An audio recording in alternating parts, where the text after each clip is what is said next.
first item on the agenda was Article 24. I spoke to the town administrator today. That was for mediation for the Police Dispatchers Union.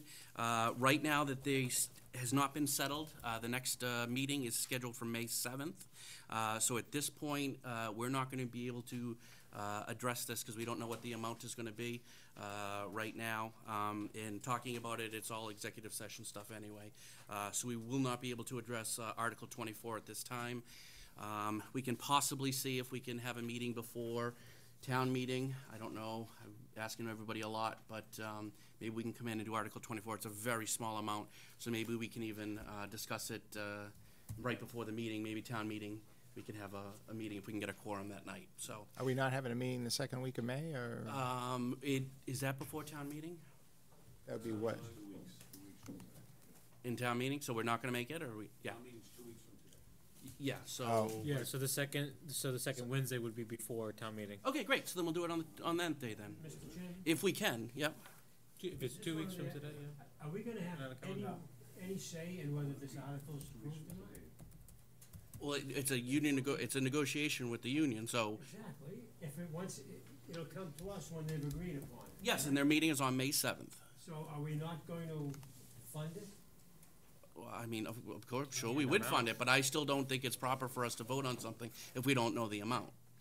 Unless anyone else feels differently. To me, I don't think you can address something till you know the numbers. I know it's not gonna be a large number, but still, on principle's sake, I don't think you can talk on something that we don't know the number on, so. I think that's appropriate. Yeah.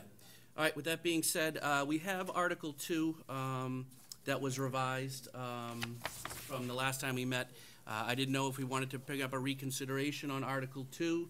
Motion to reconsider Article 2 by Al. Is there a second to reconsider Article 2 now that they've gone back to the old process? Somebody who voted for it. Second. It was unanimous, so. And second by Aldo. All those in favor for, how do you do it? Motion to reconsider Article 2. All those in favor? Okay. All right, so let's talk about Article 2.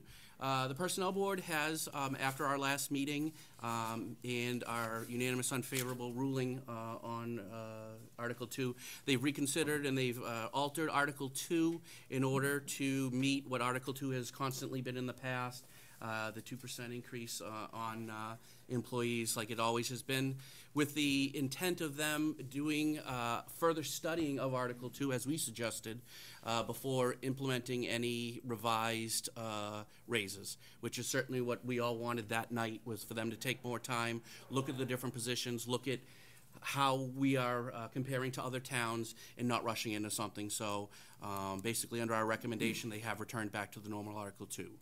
So with that being said, do I have a motion for a favorable recommendation for Article 2 by Al, second by Vin? All those in favor for a favorable recommendation on Article 2 as it stands? Unanimous. Next item on the agenda is the youth center. Jen, why don't you come up? We looked at the youth center's budget, and Paul, what number? 17. What the budget number is? Yeah. 542? Yeah. 552? 542. 542, thank you. Should have asked you. So budget 542. Salaries and wages, we didn't have a question of, but there was a question brought up about the $17,000 general expense budget that had not previously existed. At that time, people were questioning what that $17,000 was going to be used for. Jen did provide a lot of information for us.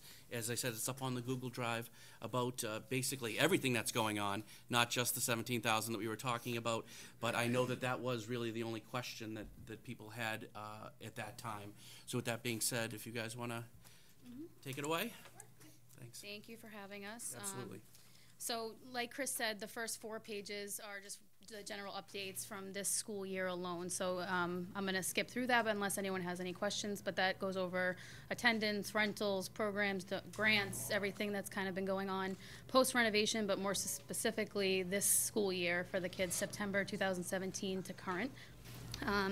So in terms of the 17,000, so a little over almost 2 years ago since the renovation's been complete, you know, we've always discussed with the finance committee that the youth center would need a budget, but I think it was Al that mentioned, you know, you have to give them a year to be in the building to really see what the building needs. And the first year, a lot of those items were covered under the warranty of the renovation, and now we're almost on our second year come May, and we really have a better idea of some of these maintenance items that were not originally included into the town administrator budget, where a lot of the maintenance items are currently kept.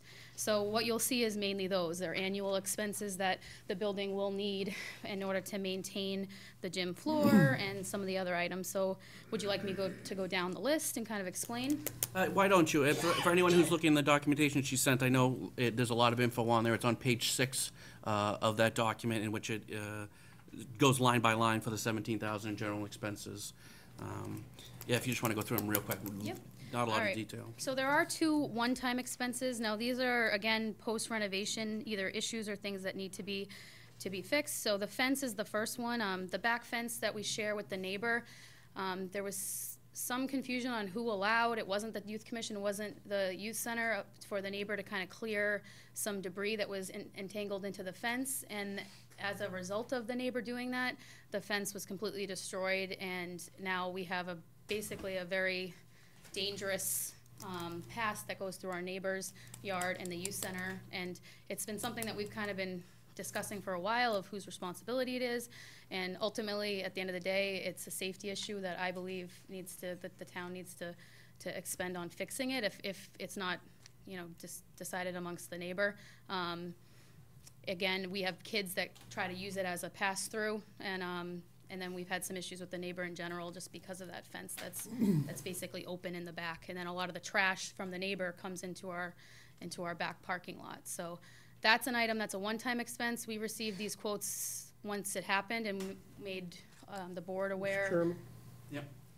on that line item, wouldn't that be a capital expense article? It's a fence, it's no different than a library fence. And it's only Right. 3,500. That's why it's I had a very similar concern. I see There's another item there's too. three or four items that are one-time expenses that I think would be more appropriate as a separate article versus a budget item. As Because opposed to they're not, building, because to your point, they're not reoccurring. yeah, they're gonna be in next year's budget there as money available. So when we had met with Rick and Zach, it was something that we had proposed to put into this budget, because they're items that haven't been resolved, and they're under the $10,000 capital items. So that was why we initially, again, not having a budget, proposed to put them in this to get them resolved as a building item. It's not a program item, it's a building item. You got me confused. We had a fence, you said it was cleaned up, and now we don't have a fence. Partial fence. It's partially, the big section, about half of it is What gone. happened to the fence? Like I said, somebody on a town side, which is, again, like 2 years I've been going back and forth with the town about what happened with this, who allowed it to happen, because it was just destroyed and left for us to clean up, basically. And then It was the town employee that we destroyed? don't know. We try to do our own research to say, because we explain, why is this all left It in our. wasn't the neighbor. The neighbor was the one that was allowed, from his words, by a town member to clean up the fence. But in the process of cleaning the fence, destroyed the fence, because there were so many entangled roots in the fence. He said he had no idea. What kind of fence was this? It's a chain link. This is a metal chain link fence. fence? So Which is the partially true. the It probably was neighbor the maintenance destroyed the of it wasn't. fence, and we're paying for the fence. Trust, I recommended that we go, and that when I connected with the town people involved, that this should not be a youth center expense, but I would recommend not even being a town expense. But at the end of the day, it's a liability to the youth center and the town, because it's a dangerous piece of opening, and it's all entangled, the trash, the kids walking through and out. So at the end of the day, it just needs to be resolved. But you're proposing to resolve it with town money. If the town's not communicating back in terms of what needs to be done, when I'm explaining that, you know, we've done our due diligence of trying to communicate what the problem is, and that, you know, it was not communicated at all with the youth center that it was getting done. It was just supposedly allowed to get done, and then just left for us to clean up, basically. Yep, no. Aldo. I don't mean to step on Al's toes, but this is municipal property, is it not? Yes, it is. It's gonna be a municipal fence, so we'll put it on. So we put the fences at the library to keep that whole section safe. So if that's the case, it's town property, and there's no way around this. With the caveat, though, that I think town council should look at this and see, Absolutely, and if to he me, thinks I would there's like to recoup recourse- that $3,500. If there's recourse, he can go after it. But let's just put the fence there. Anybody else on the fence before she goes? And I've documented all the pictures from the beginning to now, trying to resolve this. It's just when our hands are tied, when no one. Saving for the town council. Yeah. Okay. Yeah, definitely talk to Rick and talk to new town council, because I would like to see that. If they destroyed our fence, I would like to see them expended, pay for the expense, excuse me. Yeah, I take tons of pictures, yeah. The annual gym floor maintenance, this is something that, at any gym floor, the schools do it annually as well. In order to, it's usually a week-long process, so that's the quote there for $2,600 to have the waxed and sealed over. That's an annual gym maintenance that any gym floor needs to do. Do we do that at the, sorry, but does the town, at the school, does the school do that? Yep, every year they closes down for a week or so, maybe a little under a week. No, but why is the school charging us $2,600 to do our? No, the school doesn't do it. You have an outside contractor Okay, come out. that's what I'm Yeah, asking. no, I thought you meant if the gym floors. They do it. have schools do their own. They have it done. Their own gym they have done every year. They have it But done. we don't do it. No. That's all I want to know. It's, Yeah. You have to have somebody else. They come. strip it Yeah, and relay Exactly, them. Yep. they contract it out. Yep. Vendor, Okay. yes. Thank you. Helps protect the floors. No, I understand why it's done. My only question was, who does it? Annual basketball hoop maintenance, we now have retractable hoops, and there is maintenance annually that has to come in and check the motors, make sure they're working correctly. Annual service and maintenance to our generator, we do have a generator since the renovation, and that is the annual cost for have them come out, make sure it's working, and if we have any problems throughout the year. Mr. Chairman, if I may, Aldo? Yep. do you have a contract with these people? We don't currently know. This was, You really should take a look at that, Mhm. for your generator particularly. Mhm. Because you've got a battery in there that's gonna be playing a change, and it's, you need 2 men and a boy to do that. So I would suggest you take a look at them. If you have a problem, you call them, they're there. yep, and that's Work part of the out well. proposal for the maintenance, it's a maintenance contract. Probably on that particular one. Yep. Annual additional fire extinguishers, there were some, discussion that we needed some in the basement and the upstairs. We do have, a sprinkler system, but we don't have the manual fire extinguishers on those 2 floors, and with for example, the basement with our Halloween event, it's just for added security. Rugs, this is something that we ended up purchasing on our own, due to the high traffic and the snow and the salt coming in. We saw that it was gonna deteriorate the floor very quickly, especially, and we had recommendations all along that with this new gym floor, you need to have the correct rugs. So we went out and actually did purchase them, but this is for annual maintenance of those rugs and when we will have to replace them because of how the high traffic that we're receiving. The automatic security door lock, this is something, again, it's like you said, it is a one-time expense. It's something that we find to be very necessary considering the climate today. We have this nice new security system, but we have doors that you have to manually lock with Allen wrench. an Allen wrench, and it takes a few minutes every single time to do. And it's something that when we got the security system established, it was something that we found that was just new and that we could be used, that it's similar to the school systems. Again, I know it is a one-time expense, but we just thought it was a necessary item to try to get into the building. It is $2,200. And it's the same company that had put in our surveillance alarm and intercom system. And then the annual video and alarm surveillance costs, which we had discussed when we went for the article, that there would be an annual expense, and that's what it is, the $600 a year. And so that basically covers the repair, maintenance, and grounds items that we're looking at. Supplies, again, we met with Rick and Zach, and that's kind of how we categorize these topics. Kitchen cleaning, some of these things were not included in the original budget. There's specific items that you need to purchase to maintain either granite and or kitchen. We do a feeding program all summer long, and then we have now dinners provided to the kids. So these products were not originally put into Rick's budget, so they're specific items that we like that are safe for the kids. Office equipment, the new printer, which we're very lucky and happy to have, but there is an annual fee to that, which is roughly, we did some of the math, it's gonna be likely to be around $1,200 to $1,500 a year for the youth center. So that's where you get the office equipment with other miscellaneous office supplies.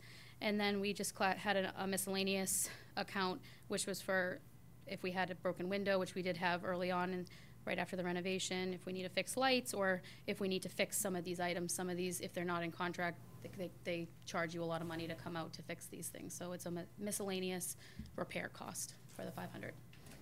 Okay. Jim, before we open it up to everyone, I know this was your first time putting together a general expenses budget. So I think a lot of us will give you a lot of flexibility with it. I think the point you're gonna hear up here is a one-time expense stuff. And I think all of us would expect that the one-time expenses, next year, you're gonna pull all that stuff out, and then you'll have a regular general expenses, I'm calling it regular, in which you guys will pay for things like the broken windows, the cleaning supplies, all that kind of stuff. So I think stuff like fire extinguisher, so next year when you come, pull those one-time expenses out, and then that would be your general expense budget for next year. And that would just be my recommendation, and I think that you'll probably hear that a couple times around the tables. Yep. Yeah, hey, Jen, just a general question, and you've actually done a great job with the youth center, so I want to congratulate you with that. But how do you distinguish, grant revenue or other revenue? How do you decide where to use that versus maintenance? Because you could be getting grant revenue, and that's to the side or restricted for some reason, and then just coming to us for maintenance type items. We set up completely different accounts for grant revenue, because there's always a specific purpose for those to Are be. they all restricted? Most of them, yeah, are. I think the only, every single one that we had this year are restricted for, like the $54,000 one we got for Chenaz, specifically for that dance studio room, the $5,000 for the grant writer, so we have specific accounts set up with Zach, so for expenditures. Okay, because I think that would concern the committee, because we would want to know that we're not funding expenses where you have other money somewhere else that you could possibly use. Yeah, So everything that we spend out of is out of our revolving account, so that's where we would, when we have our budget, when we explain where we're spending our money, it's mainly staffing in our programs, and then we have a small amount that's for supplies and items that you'll see in these. But a lot of these are brand-new items that we're seeing because of the renovation. Well, we certainly want to maintain the building. Exactly, yeah. Okay. Thank you. You're welcome. Because I'm looking at this, and I'm doing the math real quick, 12,000 minus another 2, so 14. So you really, instead of 17,000, next year you're gonna be looking at like 12. Because a lot of that stuff, actually less than that, what am I saying? Significantly less than that. I forgot about the fence at the top. 5, 6, or 7. Yeah, it's gonna be like $6,000, $7,000. Okay. Anybody else? Yep, Jeff, you didn't raise your hand. Just a question on the floor. Is the floor set? 'Cause I mean, I know we had some discussion that the floor had, with possible lifting, or I don't know if that's the right term, but now we're having the maintenance, but is the floor good to go?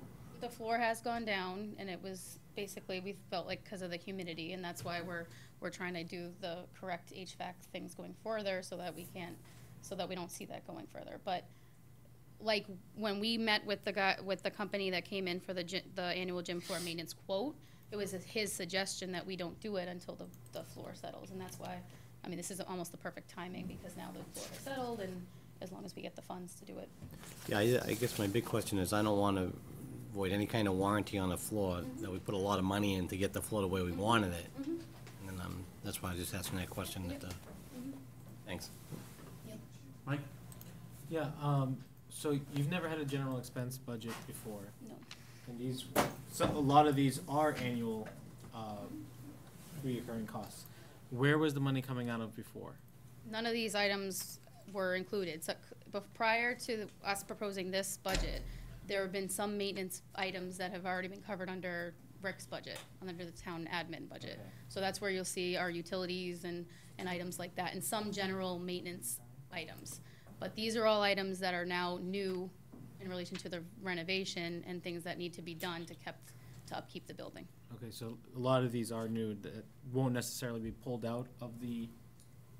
No, these are things you're gonna see every year that we're gonna need to do to make sure that the gym floor is maintained and the hoops are working. Stuff like the surveillance system, the floor, all that stuff, in their old building, they didn't have. They didn't have that. So that's why it's basically a new expense, is really what it comes down to. Mr. Chairman, could I move the question? Absolutely. We accept the budget as presented. And the second, motion made and seconded to accept budget 542 in the amount of, sorry, 136,484. All those in favor? Unanimous. Thank you, Katie. Thank you, Jen. Thank you very Appreciate it. much. Have a good night. You too. Next item on the agenda, I know Jack gave us an update on the police budget next time, Chief. And I don't think there was any issue on the police budget itself. It was the addition of the special task force, because that obviously was a significant expenditure. I sent you guys a bunch of information. I also sent you, recently I sent you an article that the chief had found in the, what paper was it? I didn't even know. It's a periodical. Periodical. Police.1. Okay. I'm not a normal subscriber, so. Right. So anyway, I thought it was an excellent article Understandable. that he sent over, and I put that up on the drive, as well as I emailed that to all you guys as well to read that. All of that under the drive under Subcommittee's Public Safety, his original proposal for the task force, as well as that article. So with that being said, Chief, like I said, Jack did a great job at the last meeting. Like I said, talking about that your regular budget was right in line, and really the special task force is really the only question anybody has, so. Reasonably so. Yep. So I did send to the, as Chris mentioned, I sent to the Finance Committee a copy of the memorandum that I initially sent to the Board of Selectmen, which outlines a number of things that we have done in the schools in particular, and trying to make sure that it's a safe environment for learning. And then secondly, the article which came out after I actually wrote that proposal, so I'm impressed that that guy is in line with me. You're ahead of your time, Chief. Yeah, some days. Some days, at least one step at a time. Essentially, the Board of Selectmen came to me and asked, would I develop an approach to deal with the issue of making sure the schools are safe as we can make them. And the focus hasn't been just the schools. For the past several years, for instance, here at Town Hall, the issue of safety, security has been a really paramount issue for the employees that work here. Likewise, at the youth center, so I've met with Jen, the library, we know things have occurred in libraries. Just here in Massachusetts alone, some serious incidents. We've had incidents at hospitals with, just Connecticut, a man drives his car into the emergency room, and I mean literally into the emergency room, and sets on fire. So, yeah, you're seeing more and more of these incidents that, they're kind of a flash in the pan. They're there instantaneously. So the question was, do you put a police officer in every school? And that's the law that passed in Florida, and they're going now through the expense of hiring, and they're placing a police officer in every school. I just don't think that's the right approach. I think to place a police officer in Memorial School to sit there all day long is ineffective, inefficient, and costly. More costly than this in the long run. So I took a look at what are you trying to accomplish, and how can I accomplish it for several different areas, schools, and any of the other places where we have large gatherings of people. So it could be a parade. City of Lowell, they had a car that drove into the parade room. We've had that happen here, inadvertently, thankfully, and thankfully no one was hurt here. Other places, it's not inadvertent, it's intentional. Just the other day, it was on the news again. So how do you bridge that gap between regular patrol services and people that do special operations, meaning SWAT, at that level? I belong to two different SWAT teams, regional. So Metro SWAT, we're the furthest out this way. It runs down to Plymouth, up through Boston, Malden, Everett, that area. And there are police officers from all those communities that are on different teams. We have people on those teams. To stand them up is an hour, unless it's something that's planned. So we've had raids. We did the raid right here on North Bow recently for a man that was selling heroin. We were told he was armed. So SWAT goes in, secures it for the detectives, then detectives go in safely and do what they have to do. That's a planned event. So those folks come here at 5 o'clock in the morning, you do your thing at 6 o'clock in the morning, and you hope everybody's safe. Yeah, you don't want to run into that situation that sadly we saw in the Cape. You don't want to run into that situation we've seen in other areas as it affects police officers. We most certainly don't want to run into that situation as it affects children. So my approach is, as you know, and I indicated that, I've provided active shooter training to the police officers here for the 16 years that I've been in Milford. And I provided that same training not only for school people, but actually Waters Corporation and some other locations where you have large concentrations of people. Because workplace violence is a factor as well. So the optimum in going into a situation like that is 4 people, for the obvious reason that you now have a 360 degree view of what's taking place as you move. In these situations, sadly, what we didn't see in Florida, and we didn't see in Columbine and in other locations, you have to go in. Now, we're asking patrol officers who wear a vest that can be defeated with a long weapon. So the vest that we wear every day can be defeated. A rifle round's going through that vest, like a hot knife through butter. That's the fact. That vest is not designed to stop that round. How many incidents have we seen around this country where that's the exact weapon they used? Why? Because they know. It will not only pierce through that vest, people say, oh, we ought to put bulletproof glass on this counter in this building and that counter in that building. Well, you better fortify the base, not just with block. You better pour concrete in there because that rifle round will go through there. So why am I going to shoot at bulletproof glass if I can shoot through the cinder block and I got you? So we looked at it from a perspective of, okay, how can we effectively and efficiently, one, take people, up-train them, and up-equip them so that at our fingertips, we're prepared. So you're talking enhanced training. Train these folks to that level of the tactical officer.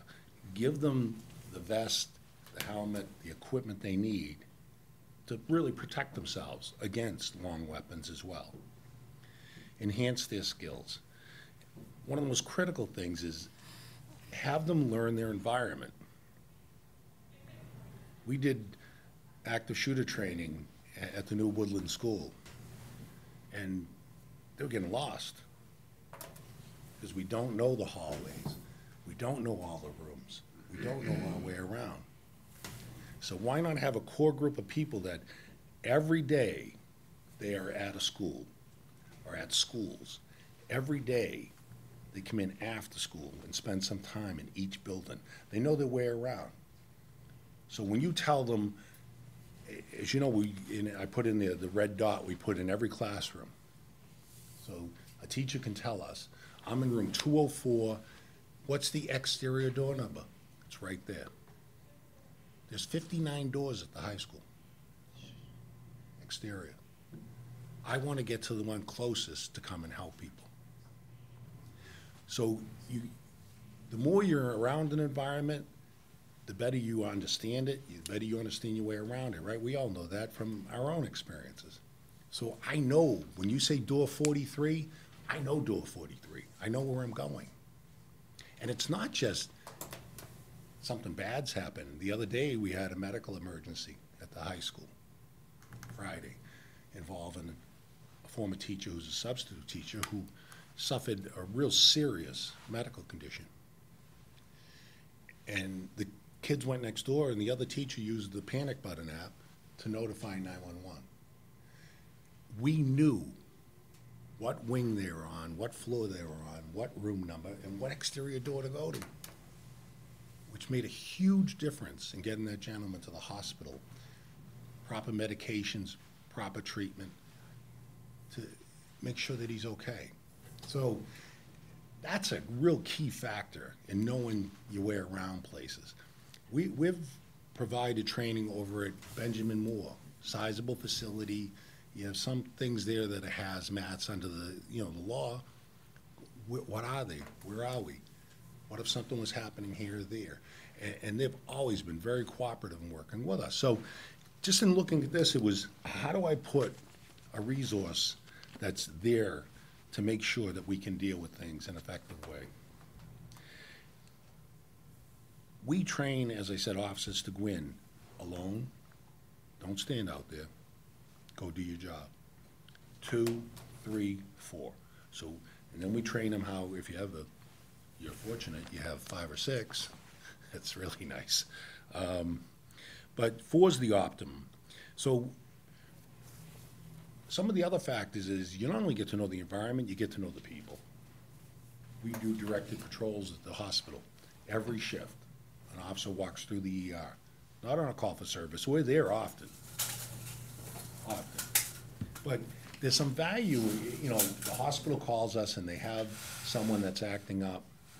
And by the time we rush to get there, we walk in, there's a lot to be said when a nurse, charge nurse or a doctor looks at the officer and goes, it's all set. Okay? I just keep on walking. So now I'm not in the middle of a mix that I just shouldn't be in. And that's some of what we're doing here at Town Hall. We do it because they were concerned in the late or early evening, so between 4 and 6 o'clock, that, were people coming into, for instance, the lower level of this Town Hall and just hanging. So we do a directed patrol here. I tell the officers, if you run into any employees, introduce yourself. Because you get that call for service here and someone's irate and all of a sudden it cools down. We shouldn't be in that mix. We should be able to just walk away.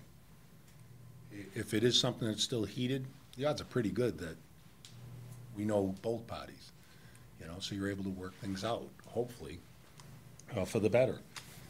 So just in looking at other facilities, schools, as I said, the library, youth center, senior center, town hall, the hospital. The numbers, I did give a breakdown, 3 pages, which one broke down the initial budget that I submitted to Finance Committee. The second one was with the special ops, which includes the 1% increase that was over in the other budget, because I still need it. And then I gave a third page because, I expected the questions from my subcommittee because they're very thorough. They ask a lot of questions and expect a lot from the managers. So that said, I broke out and I tried to give you an idea of, those expenses are not annual. This is startup, some of this. So, by way of example, I've replaced the pistols, the handguns, 8 years each time around. I say to your committee and to the Board of Selectmen, it's a 7 to 10 year estimate. Some you replace 7, some, I just replaced them all. It's not, replacement, for instance, our handguns is not a big dollar item. I got brand new handguns for $19 each. Okay? Wow. So there's a thing with firearms companies, they love to trade with you because it's like, why does Ford want us to drive Fords? It's not bad advertisement, right?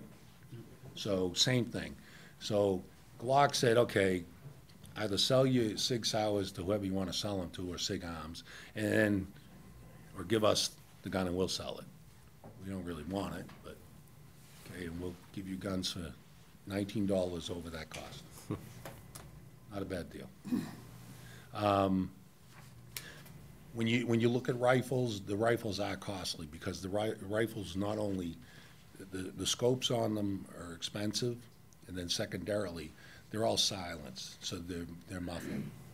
And that's so we can operate without ear protection, and so that we're not damaging anybody else's hearing. And it's the same rifle that you see in every police car that we have. Your replacement on those, I said 10 years. You might do better. I went for about 8 years, and I replaced those. The thing with it is the first rifle we had, which was SIG Arms, they don't sell them in America anymore, so I couldn't get parts. So I sold them to a company for parts and actually got more money than they were worth. And in the long run, we purchased the weapon that we have now. You're looking 10, 12 years. You just don't get the usage with the weapon. And it might be longer. Portable radios, again, portable radios are like anything else, they're like computers, you know? So I put 10 years. We pass them down, as you know. So the portable radios, when we replace them, we rehab them for the auxiliary. We gave to the school department, youth center, library, 26 portable radios. So every principal, every administrator, every vice principal, any teacher that takes kids out to recess has a police radio at their fingertips. They can talk to one another now, building to building, to include the youth center and library, so schools can talk to library can talk to schools. And likewise, they click over one channel, they're talking to every police car, the fire department, because we scan each other, but they're definitely talking to dispatch. So, very, very valuable. So there's some things here, vests and protective gear. Vests and protective gear, 5 years. That's the life that the companies will give you, as far as them giving you a warranty. So our vest that we have, police officers' everyday vest, that's replaced every 5 years. The state pays half, the federal government pays half. So it costs the town zero. They will not buy tactical gear. They won't buy the next step up. So it's on us. My vest, for instance, the serial number, my social security number, it's all traced by the feds in the state. They'll notify me 4.5 years when that vest hits to go replace it. You can't buy it off the rack. They build it onto your back. So every vest is fitted to that particular officer because they want you to wear it. You know, so if you're pulling out the rack and it's uncomfortable, it's going to hang in a closet. You'll have the most protected closet in Milford. So when you work your way down, yes, the expenses for just special operations start at first year. Vehicles, let me touch on that. There's so much gear involved here, and it's particularized to that individual officer. I have to have them carry it in a vehicle that they use. And that's why you're gonna get more life out of the cars. At some point, you know, I put 3 years, it's not 3 years. Everything here, I try to be conservative, you know, based on our experiences. You're looking more at those vehicles at 6 years. So if you program those vehicles where year 6, 7, 8, you just add a vehicle, you know, and then you're back into the same rotation of 3, then you'll accomplish in reducing the amount in any one given year. When all is said and done, you're starting out at just expenses for special operations at about $271,000. However, the annual, so next year, it's $32,007. Because all of those other things are, you know, are outliers. They're gonna come up periodically.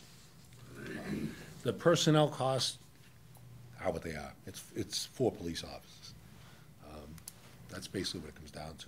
So it's not paying necessarily these people, it's paying who's gonna step into their shoes. When I came to Milford, my strength right now in the police department, I mean sworn staff, is 45. When I came to Milford, it was 49. And we went through some troubled times. Al, you were here, Jack, Aldo. And if you remember, we actually did early retirement. And Huck Webster, Peter Vayu, so 4 jobs went out the door from the police department. I had 3 lieutenants at the time, 3 lieutenant positions. Earl Wagner had left his position. I had 3 lieutenants, I had 1. And I lost those 2, and I lost 2 police officer jobs. So as far as, am I trying to build an empire? Very far from it. I don't have the officers that I could just pull them from patrol and say, okay, I'll do this. They're not there. Do we run into situations? In the past 3 weeks, we've had several calls involving guns, mental health issues, you name it. And, one woman calls and she's concerned about her estranged husband, and, he's armed to the hilt, and he's not very happy. So, if I said to you those things scare me, they scare me. Those are the types of situations that keep me up at night. So that's how it came to be, and I'm happy to answer any questions that relates to either the approach or the finances. Chief, I really appreciate you putting this together, and I was there at the selectmen meeting when you did it, and I sent the YouTube video. You did an excellent presentation there and here. This is one of those things where it's so hard for me to wear a finance committee hat when looking at this. Because we're talking about, and you listed all those properties, everyone talks about this as a school program. It's not a school program, it's a town program. As you mentioned, the library, the senior center, town hall, all the schools, parades, Portuguese picnic, all these things. And that doesn't even talk about the angry husband with the guns. I know, I live in Milford, I have children in the schools, I have family who work at the senior center, who go to the senior center, all these places. And this is the one time where I can say that the money is not the most important thing to me. And that's crazy for a finance committee person to say, because life is worth more than any money that we could possibly spend. And when you see on the news on a regular basis, nothing but bad. And it seems like it's everywhere. And from week to week, it's the same thing, just a different area code. And Robbie said it at the selectmen's meeting, I hope in 10 years they say, I can't believe you spent all that money. Because you know what? That means nothing happened here. And if money can fix the problem, and it's not like we're throwing money haphazardly. You did a great job laying this out without being too excessive. And, you can't put a price on human life. And I never want you in front of a microphone ever saying, well, the finance committee said they wouldn't do it. I had a great plan. And I certainly don't want to say I didn't fund it because we didn't have the money. And that's personally where I stand. And, I said it at the selectmen's meeting, and I've said it publicly to anyone who's called me about it, because a lot of people have called me. Because, it's $671,000 for the first year, and goes down to $465 the next year, and, significant numbers. But Sure. you can't put a price on that. So, that being said, Phil? Yeah, Chief, this article, I think, and I hope the committee gets to read it, it's really good, and it's called Bridging the Gap Between SWAT and Patrol. And one of the things I didn't realize is that it really takes a SWAT team an hour to get there, and it's really by appointment or by designated time. And the other thing that impressed me about the article and listening to the chief, it's not just major catastrophes that we're going to need this unit for. It is domestic issues. It is isolated issues. It is just monitoring and supervising. So it's not like it's, when it first came out, I said, geez, we're going to have a SWAT team in the schools? And I have to tell you, that didn't really feel good. I said, geez, is that overkill? But now I have a much better understanding. It's really not a SWAT team in the schools. It is actually just patrolmen with advanced training. And given the way things are today, we need patrolmen with advanced training. And that's where I kind of came out with this. The other thing, Chief, I'll let you get in there. But the other thing was the staffing. I mean, you've been here a couple of years? and 16. Yes, I know. So, but your staffing was 49 Right. 16 years ago. And your staffing with these 4 additional officers is gonna be that same 49. And I never came in all that time and said, oh, geez, you have to give me back. I'm not trying to, this is an Empire building. I never asked for a body. In fact, to the contrary. I always told this committee and I told the Board of Selectmen, we're meeting the needs of the community with the staffing that we had at that point. The expectation that you move in this direction and do more is what's facilitating this. So, again, I support your budget, Chief, just want you to know that. Alberto? Okay. Chief, I'm a bit confused. 4 officers. Yes. It's 1 shift. Yes. Do we send a memo? You can only cause problems from 8 to 5? The focus is on the areas when you most have concentrations of people in areas. So, in fact, in working with the union, and we'll finalize that, you know, these officers, we're in discussions, and I've discussed this with the school committee, with Dr. McIntyre, with the Assistant Superintendent Greg Consigli. So the approach is, Al, to take a look at, okay, school hours. So if we have school starting up in some schools at 7:30, and some of these offices on some days will work 6 to 2. The other offices will work 10 to 6, depending upon what's taking place at these different areas on a given day. So their hours are going to be somewhat flexible between those 2 shifts. Likewise, you know, the question arises, well, wait a second, if you focus as schools, it's not just schools. Clearly, schools during school sessions are a priority. So there'll be some days when they all come in at 7. So you don't know if you're gonna see 4 of them at one school, 2 of them at one school, 1 at each school. You know, the expectation, we're not militarizing these guys. In fact, we're actually moving a little bit in the other direction as far as softening the uniforms. I mean, we're talking about, you know, a black polo with, you know, green pants, you know, just to soften things. I want these officers to be involved in the schools. I want them to go by recess and spend time with kids. I go in and read the books at the schools, you know, whenever they have the reading. I want them to do that. I want them to be involved in getting to know the faculty, the staff in each of the schools. So the 4 officers, yes, their hours will fluctuate depending upon what's taking place. You tell us there's going to be a basketball game or a large number of people at a football game or something else is taking place, we'll adjust their hours. And all of the officers that have expressed an interest understand that there's flexibility to our benefit. You know, I was worried about the overtime. You're going to face some with, and I did build in, based on what's the average overtime for a police officer. Right. Not extraordinary overtime, meaning, you know, greater than what we see in a given year for the average police officer. That's built in. So, you know, I don't expect anything out of the ordinary as far as, you know, who's at a location, when they're at the location. Now, you mentioned that it takes 40 minutes, or Uncle Phil said an hour, to get a SWAT team. Everything I've read says in 20 minutes, the worst catastrophes are usually over. Shootings, if you're talking about active shooters, you're really less than 5 minutes. Okay. You're in the realm of really 3 to 4 minutes. The goal, you know, in those situations, an efficient, effective response is to get to the locale as quickly as you possibly can, intervene. Whatever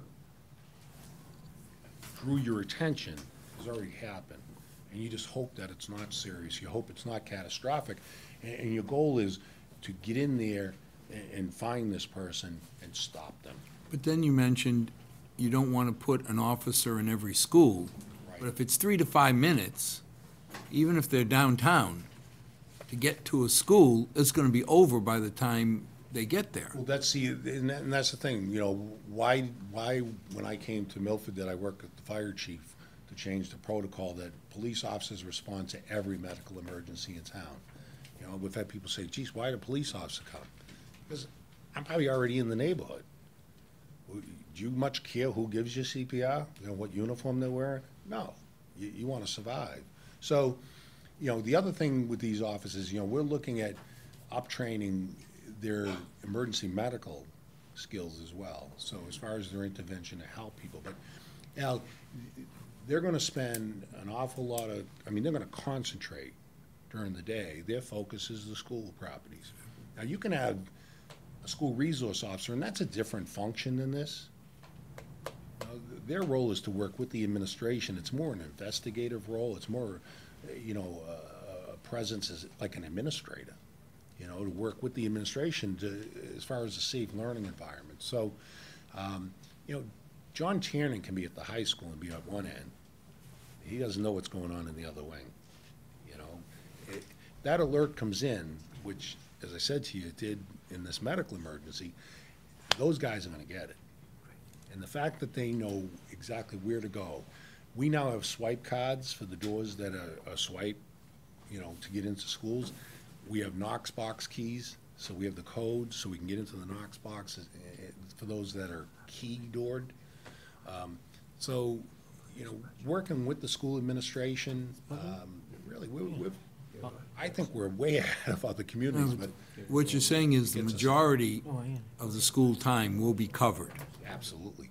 Because that's my biggest worry is, Absolutely. don't get me wrong, I'm all for security in the town hall, but not compared to the kids. I'm all for security in the library, but not compared to the kids. That's more in travel time, so I'm moving from one school to the other. You can't go from one school to the other in this town without driving by one of those other buildings. In the afternoon, when the kids get out of school, we have a directed patrol now. So the officer that handles Main Street, when the kids get out of school, he swings down and he has to go to the youth center and he has to go to the library. Just check in with them, how's everything going? Chief, It's a this is presence. exactly what Phil said. This is like insurance. Nobody wants to buy it, and you certainly hope that we'll never use it. Precisely. But I don't think we can ever imagine a situation where we turn this down and then something happens. You couldn't explain. Chris? One of the issues that came up at the selectmen meeting was arming of civilians, town employees. And I remember one of the issues you raised was friendly fire concern. I completely get that. My concern is the flip side of that friendly fire concern, what I would call the sitting duck syndrome. And this goes way beyond the schools, right? It goes to town hall. Do we have a sitting duck sign on the front door? And it also goes to the immediacy of response. Obviously, we'd rather have a professional than an amateur responding, but is an amateur responding with zero downtime versus 5 minutes from a professional time something to be concerned about? And I completely get that you're not trying to build an empire. You were asked to do this, and I thank you greatly for putting this together. But I'd just like to get your thought on those issues. Andy, as you just said, so my thing with, it's unlawful to carry a gun onto school property, period. So this is a state law issue? State law, unless you're a police officer, so you have to be an active police officer, or you have permission from the administration. So the school superintendent said, yes, you can carry a gun on the property. That's the statute. And it's not just carrying it. You can't have it in your car, you can't have it, period. So, I'm not, listen, if you can be lawfully licensed to carry a firearm, I'm gonna issue the license to you. I don't put restrictions on permits because I don't think they're effective. I think they're very ineffective, and just create more headaches than they're worth. It's your responsibility once you have that license, like any other license, right? So, my concern when you start talking environments like schools, because of the size of them and the potential of, that's my only concern, is the potential of friendly fire. When we do our training, our active shooter training, part of what we discuss with our officers is, because you might get support, let's say, it's out over the radio and 2 troopers, because state police are around here all the time, right? I mean, we have a good relationship with the state police, so now I get 2 troopers that show up at the incident. They don't even know my school resource officers. And both John and Joe, they wear the same clothing like the coaches wear, the hawk, and right? It just says Milford Police, but at a distance, That's just a guy with a gun. So, The vehicles are up that year for the other ones, I think. friendly fire, I mean, I worked plain clothes for many, many years in different positions, doing different things. In the inner city in Boston, and you were always concerned working plain clothes, that you didn't want to run into a conflict with another police officer, uniform officer. So we were always trained. Whatever that officer tells you to do, you do it. Says drop the gun, drop the gun. You know, the tendency is to reach for a badge, show them, you know, hey, look at it, I'm on the same team. That's not a very smart move. Because the team's gonna be carrying you, 6 of them. So, that's the only part that scares me about that. As far as the policy at Town Hall, that predates me by so many years. It's not in statute.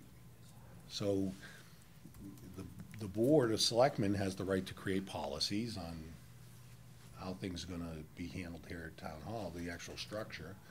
And I believe that they said if you're not a police officer, they don't want you to have a gun here.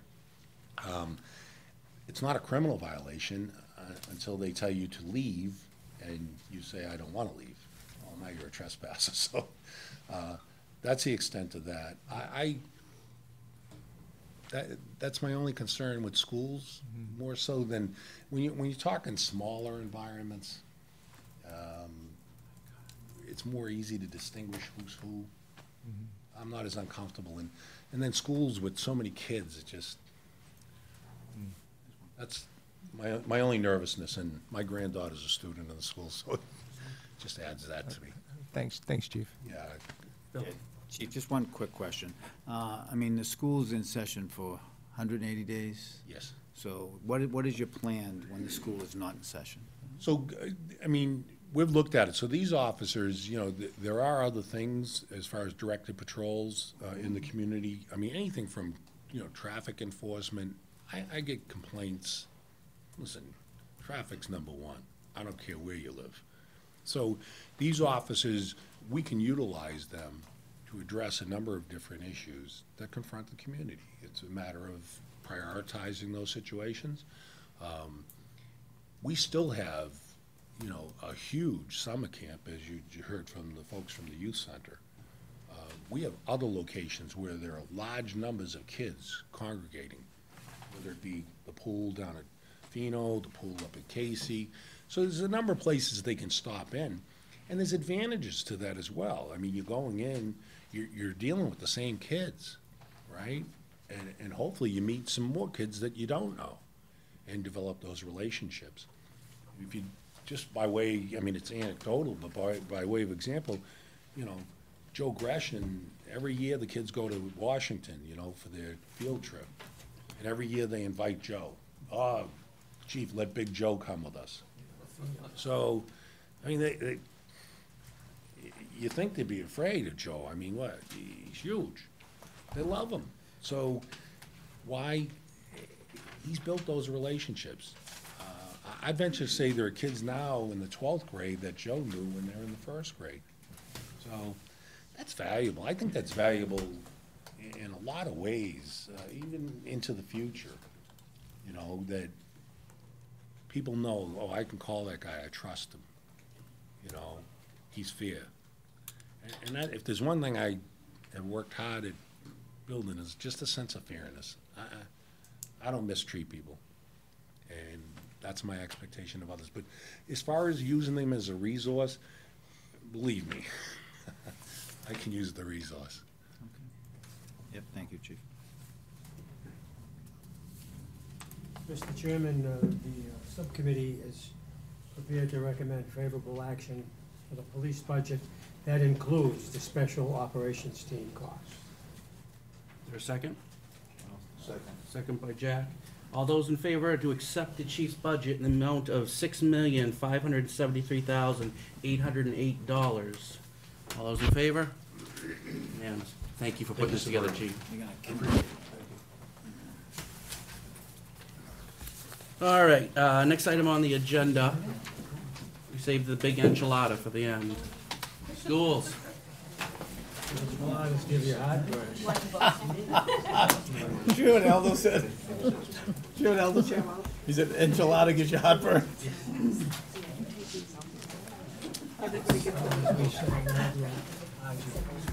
Fifteenth copy of that. There you Thanks. go.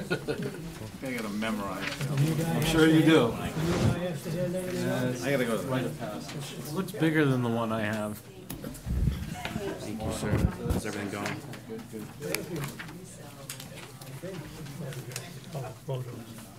You don't get them? I have one on. Is it different than the one I have? No, it is not. I don't know if you know this one.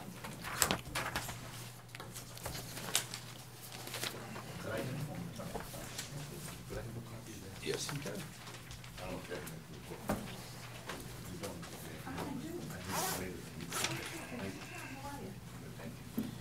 All right, ladies and gentlemen. All right, so school budget. Phil gave us a very good update last time on where you guys stand with your budget. Obviously, there were some questions on the budget that we were not prepared for at the last meeting. I sent you an email today on some of the questions that people had specifically about the budget. I don't know if you just want to have an opening statement and try to address as many of those as possible. It's probably the best course of action, I would think. And then if any other questions remain after that, then obviously we'll address them. So anyway, thanks so much for coming in, guys. I really appreciate it. So I'm gonna, Kathy, just kind of walk through. Okay. So I gave you two handouts tonight that I just want to briefly explain. The first is the, essentially on the left-hand side, requesting new growth with our budget education subcommittee. And on the right side is kind of a synopsis of all of our meetings with our budget subcommittee and the work that we did to get to a number. We did agree, as I understand it last week, was presented to the budget subcommittee, to the FinCom, and that represents a 4.45% request of FinCom. 3% represents level service, and I do understand there was a question relative to how we got to level service, which is at the top of the right-hand side. What represents 3% is $1 million in salary expenses, and that does incorporate our current negotiations with our unions, and all of our obligations have been met for salary in FY19 with this request. In addition, we have an increase in our out-of-district tuition in the amount of almost $250,000, which it seems to be changing on a daily basis, along with our transportation. We are not requesting anything for utilities at this time, as we feel as though we have met our obligation in our current budget between electricity and heat. We feel comfortable with the solar panels and other initiatives that we do not need any additional funding for our utilities. Therefore, we're at 3% for level service. We have met many times with our education subcommittee requesting new growth in areas that, yes, some are due to mandates and some are due to needs within the departments of special ed and our EL department.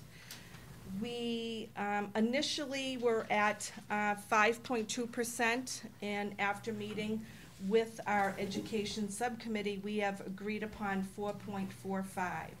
Now, two of the areas that we are not moving forward with initiatives are represented with one of our instructional coaches.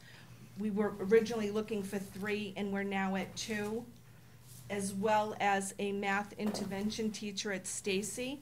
We are not moving forward with those 2 initiatives, and that represents the $92,000 reduction.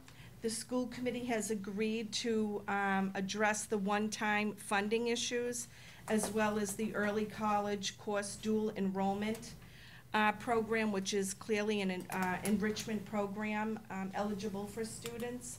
Out of our school choice at $158,000. Mid-year, the $100,800 is represented by actually 2 late retirements and one guidance counselor or adjustment counselor that did not start the school year, that took a year's leave. Therefore, we utilized those savings and did some FY19 work and did some pre-purchasing to reduce our ask to FinCom by that $100,000. Therefore, we agreed to the 4.45% at $48,156,174. And I do understand there were further questions relative to that. Oh, I'm sure not. No questions, guys? So ready to vote? I'll start. Should I open the floodgates or no? Bill? Yeah, hey, thank you for coming in, first of all. Couple of things. I think the committee at our last meeting was very concerned with level service, and what does level service mean? Because we've had instances in the past where level service just creeps from year to year. We've had instances where we've had one-time items that are in level service that kind of stay in level service. So the committee was very concerned, and I just want to drill down a little bit, Kathy, in terms of the salary numbers, $1 million plus. And I tried to answer last week for the committee, but I don't have your level of detail. What is the contractual component of that salary increase? That's the 1.024. That is essentially, there's no new growth in that number. It is strictly contractual obligations that we have, including 12 retirements. Including 12, and you also, and that reflects the most recent contract, even though that contract is not signed, but Correct. is anticipated to be signed. Yes. Okay. The other item, out-of-district tuition, the 239, why is that different this year than last year? Why is that an add-on? Essentially, this year, things have shifted, not in our favor with out-of-district. We had, for instance, one family move in last month that require all 3 of their students to be placed out of district. We have incorporated all of those costs as well as transportation. We currently have transportation needs for those students as well as their out-of-district placement.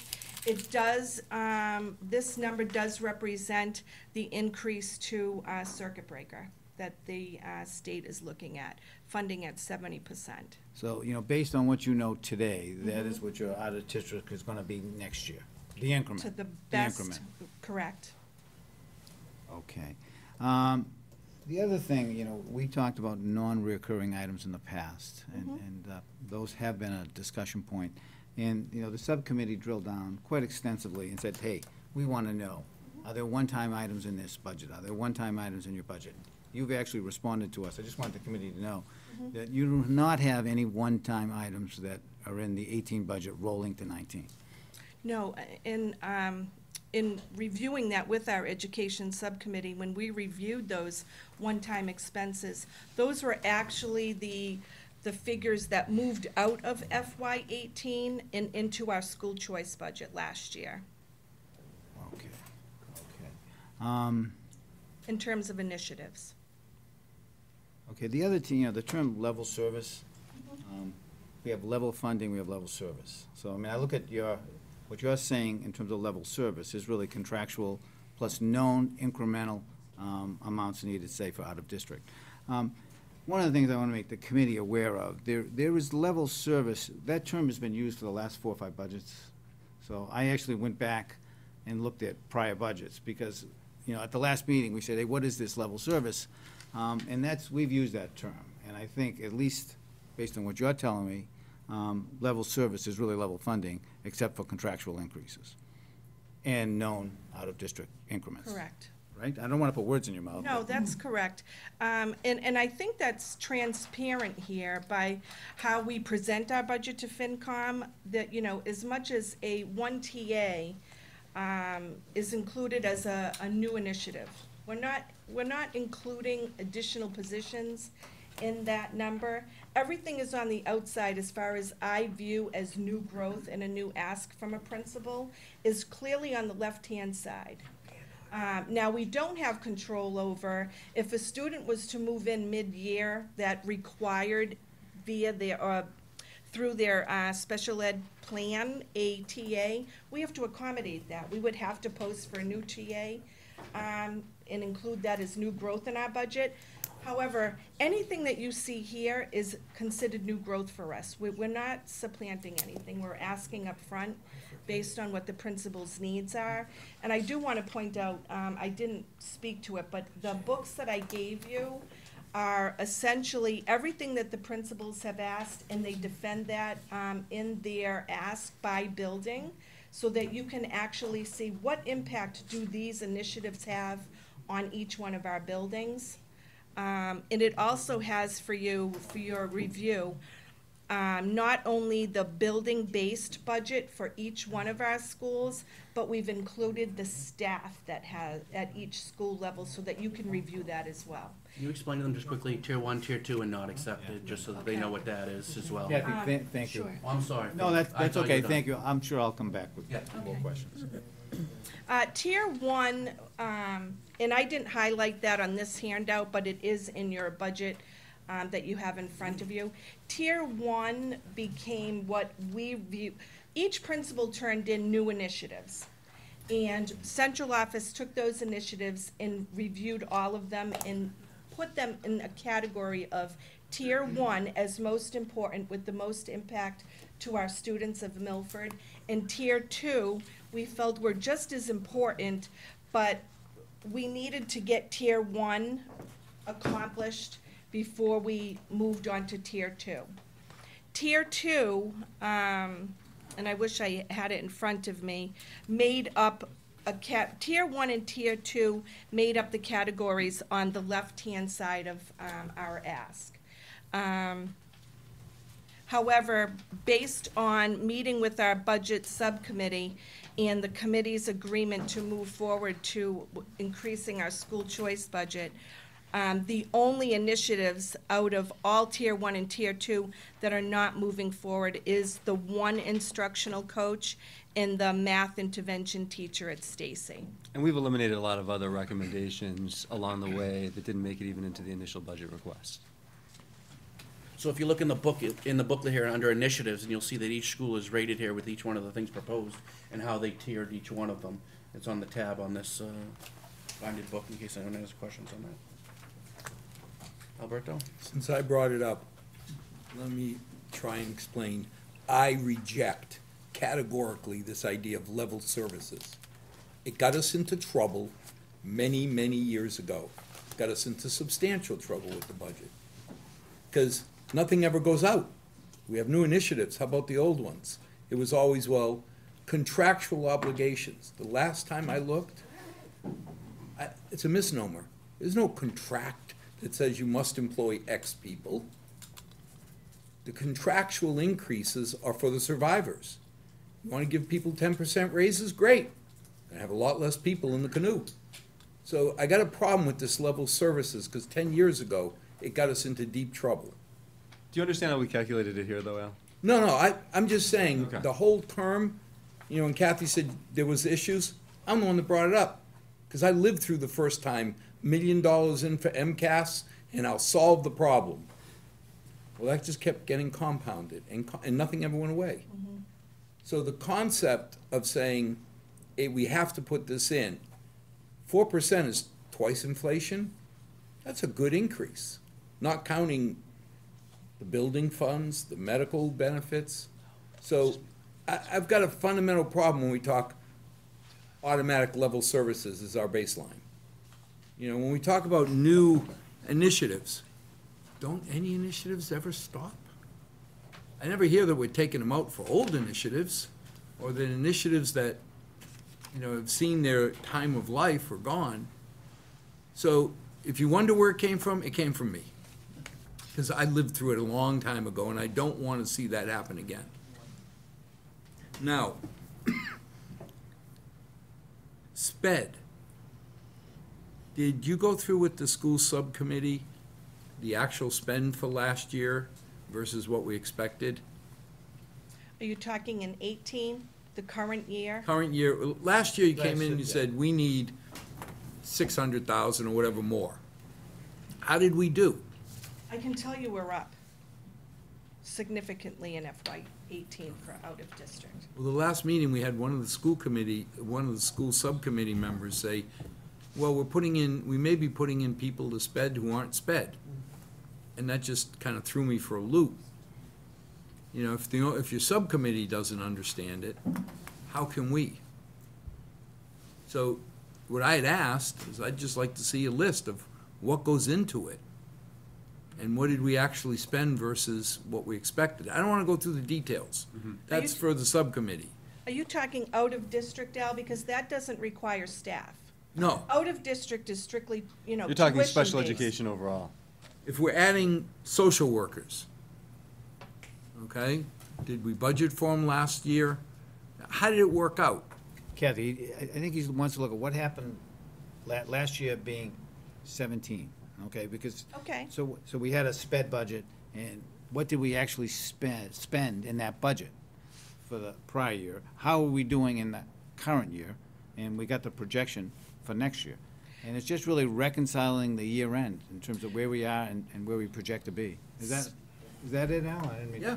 SPED and EL together, I can tell you, I did it as two departments together. The increase in our FY '19 ask is represented by 1% of our overall ask for increase. Okay. Where's the P? Okay? I Where's mean, the I've played that game. And somewhere in the middle, no. He's right. It's real money. All of it Last is, year, we said absolutely. X dollars. Right. Okay. We spent Y dollars. You know, what I'd love to see is not statistics. I'm too old and too slow to play the statistics game. Good discussion. Just tell me, we spent $100 last year on these things. This year it's $104 because. Because, you know, when you say if a student comes in mid-year, I thought wherever the student lived on April 1st, that town was responsible. That's So- correct, for out-of-district expenses. But we still have to manage all of the students' IEPs, Al. If they move in with an IEP that requires services, we have to meet that obligation. So it's only out of district Is is April April 1st 1st? move-ins, yes. And again, I'm not challenging, I'm just No. curious, because No. I remember we had somebody come in April 2nd, we were all excited, but then the next year, okay. That's really the main questions I had. I would like to see something a little more transparent, not that you're hiding anything. Well, I think But- that budget book that we shared with the Budget Education Subcommittee may have all of that detail that you're looking Okay. for. And Uncle Phil, you brought up one good point. Just one now? Come on. Waiting till April, you know, to start dealing the full committee in, I don't think, This is nuts. yeah, I didn't want to say it, but it's $62 or $65 million. I don't know what the total budget is this year, but it's got to be in the 65 million range. Yeah. Again, people like me are just too slow to, 10 minutes, here you go. But what that does, though, you meet in September and you review the prior year. Okay, how did we do last year? What's left over? Okay, what's not? You look at the current year, how are we doing? You look at capital needs, you look at just communication. Because what happens, the budget is so big at 48 million, we have 2 meetings and everyone's saying, what do we do? You know? And I think we need more of a process. And it's gotta be, and and if you have a smaller group, you have a school committee, subcommittee, we have a subcommittee, you meet monthly, you know, you have a good, open, frank discussion. I think that helps build communication, trust, and confidence in the numbers. And we're happy to come at the pleasure of this You guys have committee been meeting for. though on a regular basis. I remember when Joe, when you were chairman, we started this. When did we start meeting? 2 years ago. No, but I mean, for this budget. I think this when budget, we- didn't meet as often as we probably should have. I think we But I mean- invited you guys to our but I mean, Saturday You started in like budget. December, didn't you? Yeah, but again, to my point is, I think you start in September and you look at the prior, just like Al's got a good question. Hey, how'd we do last year? Last year being 17, I wanna know, plus or minus. But you figure that stuff out. I mean, I was chair of school subcommittee for 6 or 7 years. We met, we did a schedule of meetings for the year. We started meeting, and it was a good process. So, and I just would encourage that. Yeah, absolutely. Yeah, and you're getting picked on because at 60-some million dollars as a budget, you're the biggest nut we have. You know, when you think about it, there's nobody that comes anywhere near close. And, you know, thank God that we're investing that much in our kids. But still, I'd like to see more periodic notices, and maybe it's our fault that we haven't asked. You know, so it's not all on you. But to get $60-some million and have 20 minutes to look over the summary seems kind of harsh. And we're happy to do, you know, a couple of updates to the full committee, continue meeting as a subcommittee. I know Mike was able to sit in when we did our December meeting. We found That's that why, I helped mean, us I out don't, tremendously. and to Phil and Al's point, I appreciate your feedback and you feel like that. But we've been meeting on this, I know that I'm not even on the school subcommittee and I've been meeting with them since December, and I know you have too. So to say that we've done this in 20 minutes, this has been a 4.5 month process. I mean, this is not, and I don't like even the perception that this was done in 20 minutes, because you know we'll read that in the Milford Daily News. Chris. I mean, we over 4.5 Not months the have been doing this subcommittee. budget. What I'm talking about is bringing it to the full committee.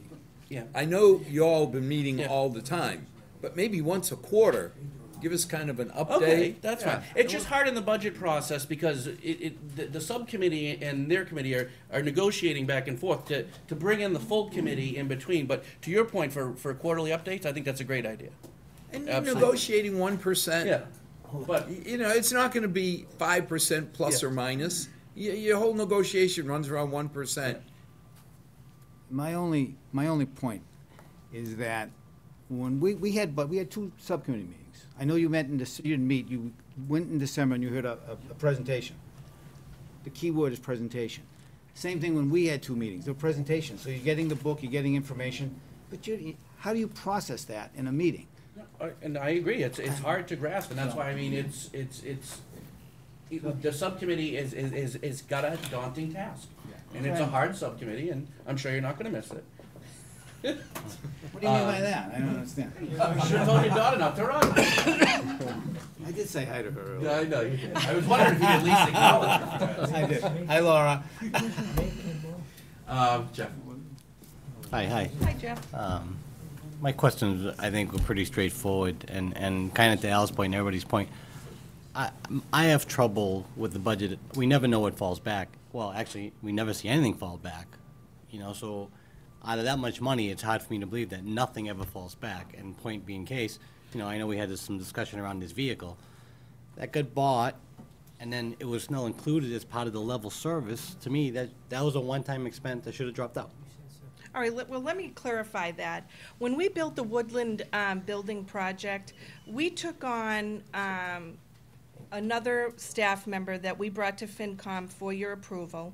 That staff member became our second maintenance man, and part of that role was to take care of the Woodland ice, snow removal, which was a much larger area than what we had.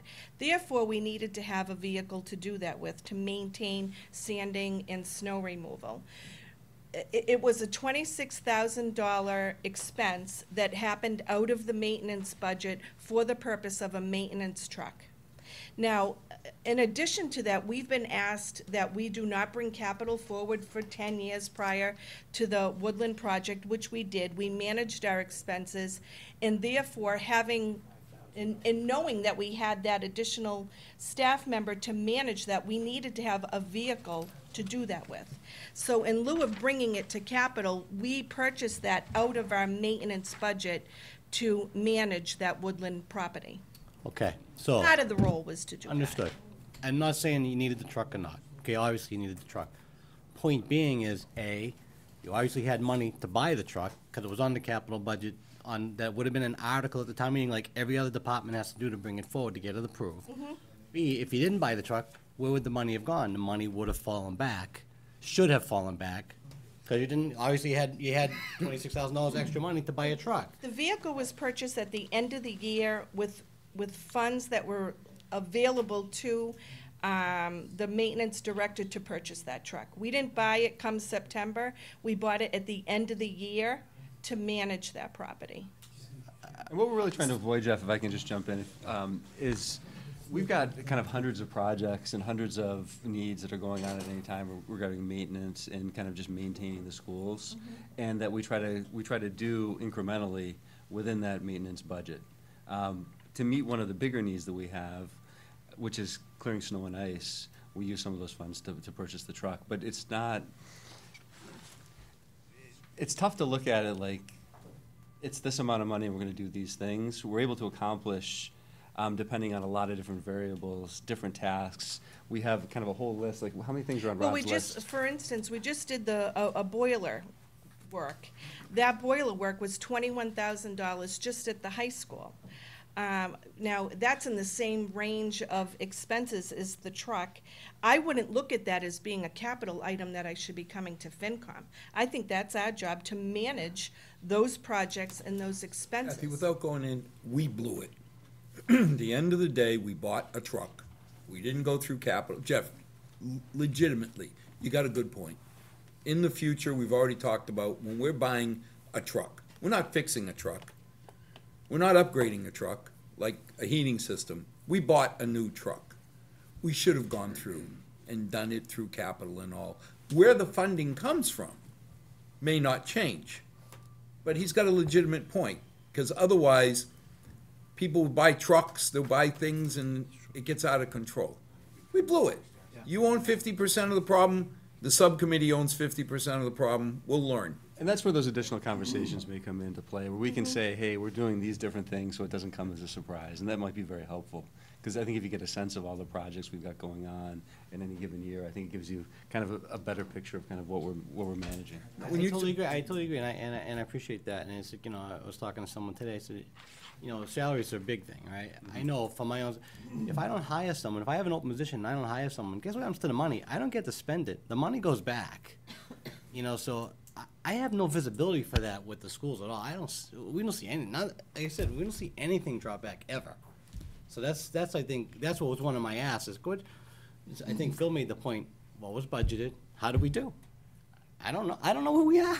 You know, I don't know where we are. You bring an absolute fantastic point. To note that we look at 40 budgets, and let me tell you, nobody ever brings anything back. Well, hardly ever. And no one budgets to the exact penny all year long. So I think all our department heads do a good job of doing their budget, but also I think that it come at the end of the year, there are some purchases done in order to maintain the budget. And I agree, but I think when you get up into the $50-60 million range, you do a lot better job of cutting to the close. I totally agree with you. Aldo? Kathy, just a quick question. Sure. The building committee put a Kubota up there, which had sanders, snow blower. Was that used? Yes. You needed the truck in addition to that? Yes. I honestly think that in addition to the Kubota, I think somehow that new truck has a plow that they can actually do the sidewalks for time management of opening school. Well, this one I blame Aldo. We shouldn't have built such a big school. So I got two main questions, each with a few different parts to it. This is the first time I'm seeing school choice funding as part of the budget talks. So I guess my questions in regards to that is, what is our current balance in school choice funding? What do we typically use it for? And are you committing to the school choice funding to supplement your budget going forward along with growth? Good questions. Right now, we have had the same school choice operating budget since, 5-10 years. It really has not shifted too drastically, especially when the numbers were going down. We didn't have a lot of new growth with our school choice revolving. Essentially, what we try to do is budget next year with this year's revenue, so that we're never going too deep into our school choice revolving budget. Because of the shift with the between the two and the numbers going up, there is a little additional revenue there that we looked to move some of the one-time expenditures over to school choice. Okay, but so do you have a balance? Do you know what the balance is currently? Our scheduled revenue balance for school choice, I believe, at the end of the year, now there's a lot of variables in there, there's a huge course reimbursement budget that's built into that budget for the staff. it looks to be about 800,000 as the rollover, with a $600,000 budget applied to it for next year. Years ago, we got into this issue, and the school committee agreed to keep about 1 year, but not much more than 1 year in school choice. Because it was this whole, it was a slush fund. Yeah, okay. At the end of the day, is we can't spend it on this, we can't, yeah, but you can buy books with that and then free up the book money. So we said, no more. Put it all together, it's part of your 60-some $million. You manage it, but don't let it grow more than a yearish. Is that still? That's where we are. Okay. Yeah. Okay. The second part of, or the second half of my question was, our last meeting, we were talking about funding Tier 1 and not funding Tier 2 initiatives.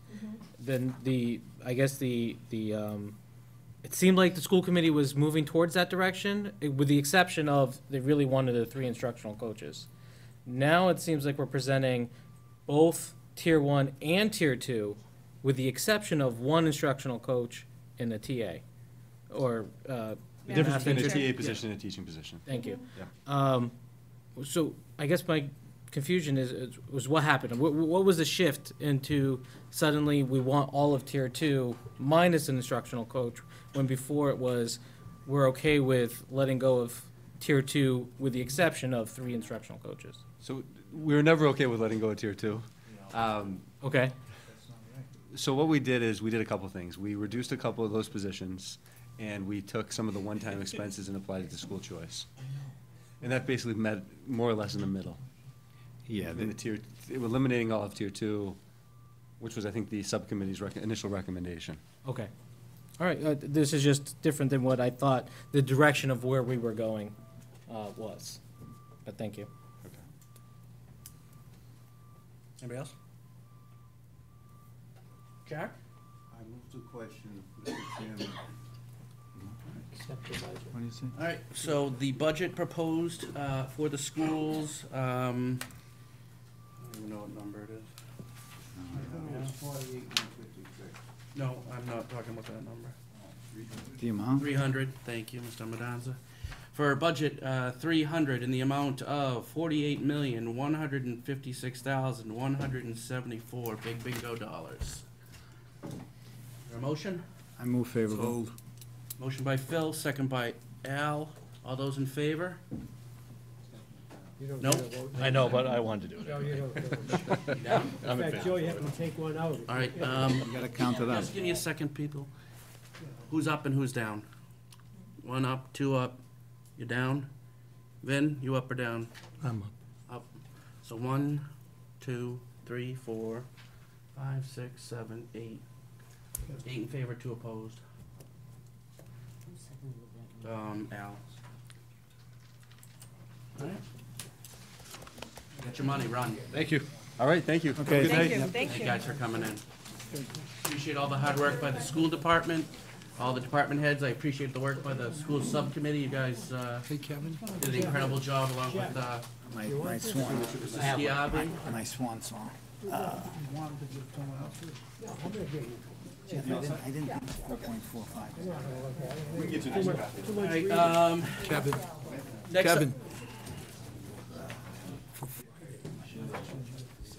Celtics, I got Bruins. What? At Celtics, we got Bruins, we got Red Sox. The Celtics started at 8. The Bruins are on 7. The Red Sox, Bruins are on 7. the Bruins started at 7. Talk tomorrow. Celtics started All right, ladies and gentlemen, next thing, item on the agenda, we didn't do snow and ice last year because we didn't have the, last meeting, because we didn't have the exact amount. We thought it was 450,000. Do we have an exact number? No, I don't, sorry, I would've brought it. Oh, no. I didn't do the expense report, but I'll email you in the money with the exact number, but Yeah, it's 450 and change, so, but, 415 and change. yeah, like. How much change, Brownie? Couple of bucks, so it's right in that range. Matter of fact, if you're gonna be here 10 minutes, I can go get you. Can you go upstairs and get it, please? Let's get it over with, so we I- don't. Thank you. time in here. Well, that's probably, He can go upstairs. if he says it, then you make it just a little I bit higher, understand. just in case. No. The other guy He can go upstairs. No, 450. All right. And change. He's having hot flashes, so he keeps opening the window. It's cold, so he closes it. Aldo, maybe close it. I was gonna make a comment, but I'm gonna. I'll menopause, but I'm not gonna He's make it. regulating the heat because our control. All right. Sorry, guys. I'm gonna- Money. All right, We in actually, session here or not? we need to, we're pretty much done. We got Two. two things left. First, we need to adjust, Department, 914, the insurance, allocation, with the addition of new employees, between the police, HR and the fire department. It's gonna push that budget up 100,000, to the amount of 13,246,000. Move favorable. Second. Favorable by Aldo, second by Jack. Just for clarity, what budget number? 914, Thank you. health insurance. You gotta pay for it. You got 4 more people. Any, actually, any conversation about that? That's just the new hires between HR, police, and fire. It was 100,000. All right, so to accept that budget, there was a motion by Aldo, second by Jack, in the amount of 13,246,000. All those in favor? Aye. Unanimous? Does anyone have any good jokes till the town accountant comes down? What are we doing 24, collective bargaining? Oh, we are not doing anything on that because their meeting's on May 7th, so we don't have the amount on that. I am going to see if we're going to have another meeting before, town meeting. You guys put in a lot of time and nights and everything like that. I think we may be able to skip May's meeting, because a lot of you come to town meeting as well, so. I will let you guys know, but I think we can skip that town meeting, May, FinCom, regularly scheduled FinCom meeting. Like I said, I appreciate, now I'll say it, because we're waiting. I appreciate all the work everyone did here. Oh, actually, we had to accept Article 4. That would have been a big mistake. Oh. Would've. Motion to accept Article 4 as presented with all the budgets that we've had. Motion by Al, second by Jack. All those in favor to accept to a favorable recommendation for Article 4? Unanimous. Do we know the total number? It'll be on Article 4. It's on its way down. No, that's actually the. Snow and ice isn't on Article 4. It should be out there, hold on.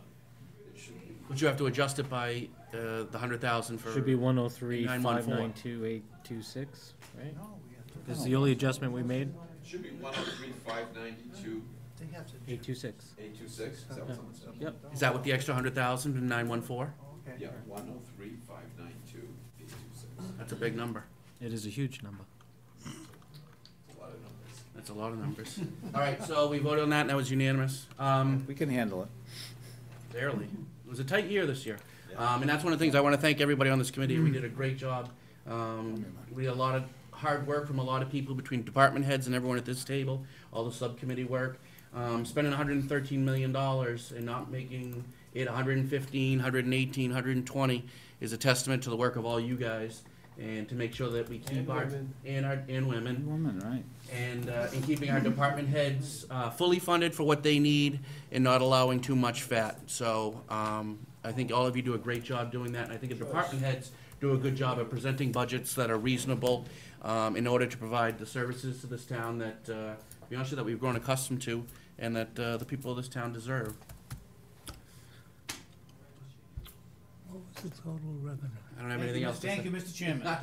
I'm trying to buy time here. Oh, you I have no more accolades to throw out. Saying we budget. I was wondering why you were going on there. Okay. I think you can handle that Spend one 103 because we're item, bringing in Mr. Chairman. 103. We don't. You don't need the whole committee. Yeah, We're sure we're he's just waiting for bringing in money. Brownie. Oh, Brownie's not too fast, is Do we he? have the I understand. I hear the footsteps, though. I think he's. Real close. revenues and expenses? That one. Is that on the drive? Yeah. 600. Yeah. No, favorable recommendation. But I have it written here. Do we just want to do 416,000? Yeah. Give me a quick copy. Ladies and gentlemen, do we just want to do 460? He thinks it's 450 and change. We want to do 416,000 for snow and ice. The change is going to Yes. fall to the bottom line. Yes. So moved. 450, so 451, excuse me. Say it again. It was 450, 451. Do we just wanna do 451? Yes. Do we have a motion to Move. 451? Move, Motion by Aldo, second by, anybody. Phil, to accept, Article 27, a favorable ruling on that in the amount of $451,000 to, pay off snow and ice. All those in favor? Aye. Unanimous? 27, motion to adjourn. So Motion moved. by Aldo, second by Phil. All those in favor? Unanimous?